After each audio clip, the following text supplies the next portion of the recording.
எடுறா. என்னடா நாய் எடுத்துட்டு வந்திருக்கா? ஏல இந்த நாய்ங்க தான் எவன் கொஸ்டின் பேப்பர் திருநானோ அவனை மோப்பம் பிடிச்சி கண்டுபிடிக்க போகுதுங்க. என்னது இது மோப்பம் பிடிக்குமா? பிறகு உன்ன மாதிரி முனக்கடை போய் பீடி பிடிக்குமா? பொக்லைன் மூக்கா சூச நாய் என்னைய பாக்குது. நாயாவது உம்மா பாக்குதுன்னு சந்தோஷப்படுங்க சயின்ஸ் வாத்தியார். டென்ஷன் பண்ணாதீங்க. Come on Johnny, let's go and search the theft. Come on go. எனக்கு என்னமோ இது கண்டுபிடிக்குமான்னு சந்தேகமா இருக்கு.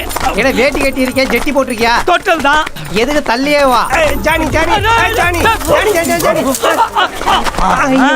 சூச உன் நாய்க்கு காலையில இருந்து பயங்கர பசி போல இருக்கு. பாத்ரூம் இருக்கிற இடத்த கரெக்டா கண்டுபிடிச்சிருச்சு. இன்னைக்கு என்ன ப்ளூ கிராஸ்ல பிடிச்சாலும் பரவாயில்ல, 3 நாய்ங்களையும் கல்லாலே அடிச்சு சாகடிக்க போறேன். சூச 2 நாய் தானே உள்ள போயிருக்கு. இன்னொன்னு நீதான் நாய். ஓடு. பேசி பேசி நாய்களை மூட் அவுட் பண்ணிட்ட.